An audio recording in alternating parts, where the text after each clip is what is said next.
What's up guys, this is David here and welcome to another Mobile Legends most in-depth guide video featuring Minotaur, the furious cow. Wait, is he a cow or a bull? I guess he does not make milk, so let's redo the intro.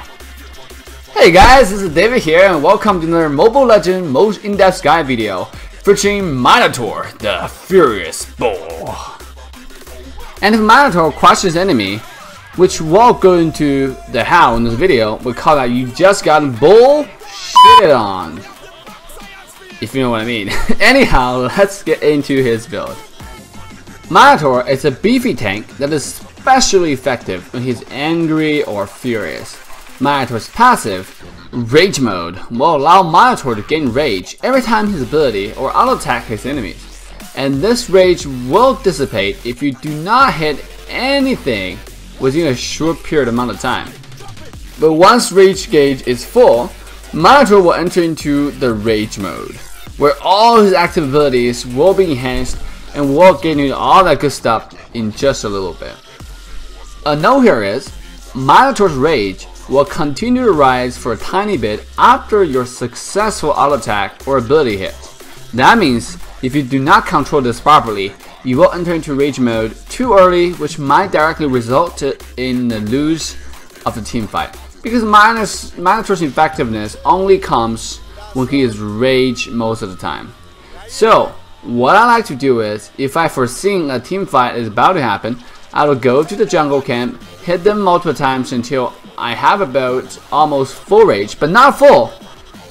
Just maybe 2 auto attack away from being like fully enraged. And then I will stop auto attacking or using any of my abilities and just go into the lane, wait for the right opportunity. If the enemy do not engage and my rage dissipate, I try to auto attack once or twice again to get to the same amount. So I'm always ready before the team fight. Minotaur's first ability, Despair Hammer, will wield his hammer in a circular motion. Anyone hits by that AoE will take some damage and meanwhile get slowed by a huge amount for a short duration. In rage mode, this ability's hit range becomes so much bigger. You can hit anyone under their turrets most likely due to the insane range. Minotaur's second ability, Motivation Roar. Roar! Just roar. Will heal himself and his allies around him. Allies receive 50% of the healing that he receives himself, and if he enters into the rage mode, activating this ability will allow Minotaur to enter into special regeneration effect, where you will see a red bubble around your body for 2 seconds. Now during this 2 seconds, any damage taken will actually heal you for that amount. Now this does not include tower shots anymore, but when you are hit by the turret at the same time, you're in that special regeneration effect, you will actually not take any damage from it either, so you still can tank tower shots. Because of this, Minotaur is one of the best tower diver tanker out there. A note here is, because of this special healing effect, you do want to be really mindful of when to activate it, because activating at the right time will mean survival or a sacrifice in a teamfight setting. Please don't randomly activate it, but instead time properly. For example, if enemy Eudora ulted you, make sure you activate Rage Heal about half a second before you see the casting animation on you. That way you can time the delay on Eudora's ultimate and take no damage from it.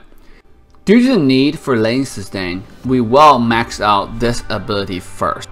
Minotaur's third ability, or his ultimate, Mino and Fury, will make Minotaur stomp the ground twice, dealing some physical damage as well as some true damage to surrounding enemies and slow them for 70%.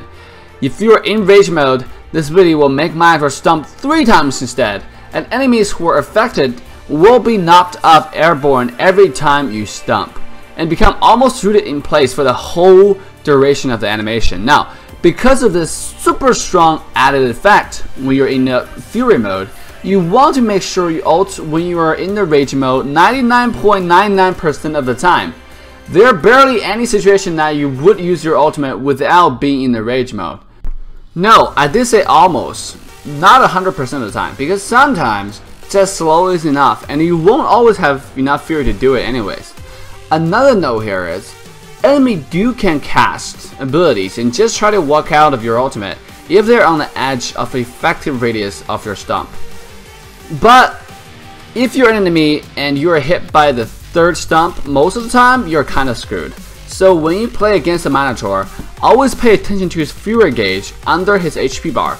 If he is kind of full in that Fury gauge, you know he's going to flicker in for that insane ultimate, so just be really careful. With Minotaur, I like to get Tank Emblem as well as Flicker for Battle Spell.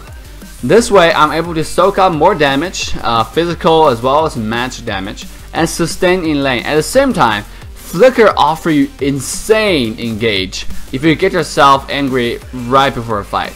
You can flicker into the middle of their team and boom, boom, boom.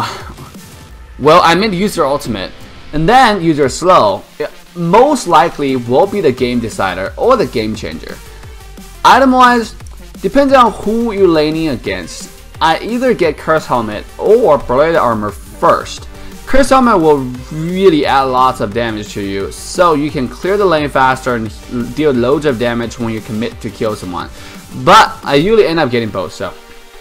Then, I would take Warrior Boots or Tough Boots depending on enemy team composition. Once again, Warrior Boots is good for lots of AD damage on the enemy side, and Tough Boots is good for countering AP damage, obviously.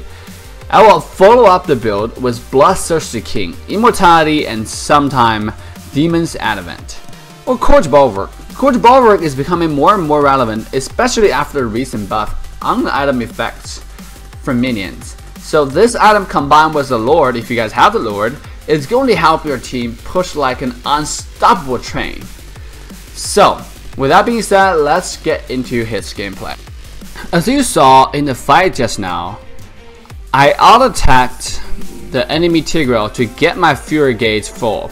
And once I entered into the Fury mode, instead of ulting the Tigreal, I flickered onto the enemy Eastern Shin AD carry and ulted instead. And he was knocked up and holding place for a very long period of time, and our team is able to follow up, get a kill, and we got 2 assists. And this is the thing, when you play Minotaur, make sure your ult is used on enemy backline because you have a flicker, so your engage can actually extend to enemy backline rather than using enemy frontline. Because if you waste your ultimate on enemy frontline, you most likely will lose the team fight. So make sure you do that.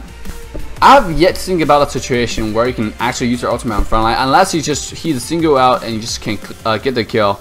And here, with the Minotaur, you always want to be in the front. And you can see I always come to the jungle, I'll attack some minions to get my Fury gauge in a comfortable range. Enemy team is a little spread. Tigreal ulted our backline, but at the same time, there's no one can follow up.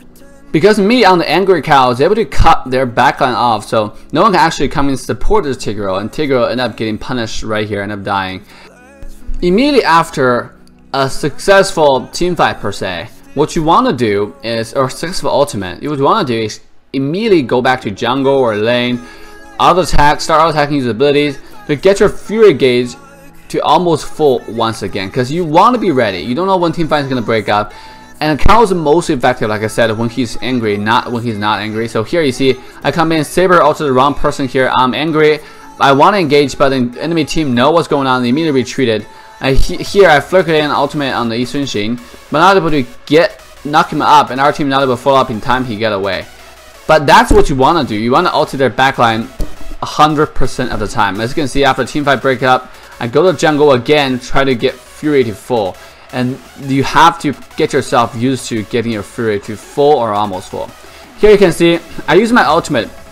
The reason why is, enemy Karina entering uses her first ability, entering the mode of state of elusiveness, where none of the auto attack works. So at this point of the game, I just want to slow her so she can't get away. And because my ultimate also do true damage, we'll be able to get a kill there on Karina fairly easily.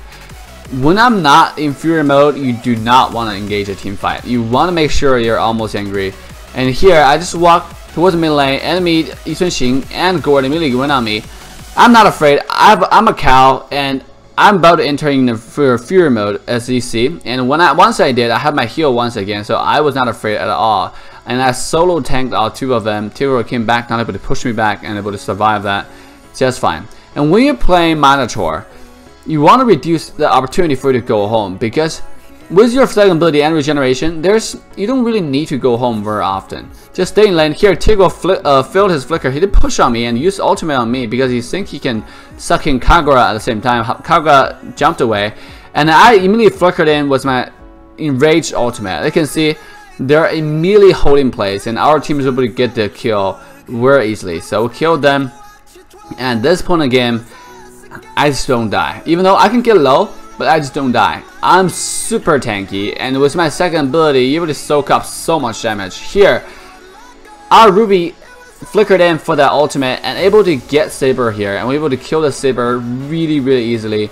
Right after that, what you want to do is turn your tower lock mode, go to a setting, it's under last hit attack. Thank you guys once again for watching this most in-depth guide video. Hit the subscribe button if you like the show, and check out more amazing videos. Come hang out with us every day during our live stream on YouTube, Twitch, and Facebook Live from 6 p.m. to 9:30 p.m. Central Standard Time. Using the link listed below. With that, thanks again for watching this ranked gameplay, and I'll see you guys in our next video.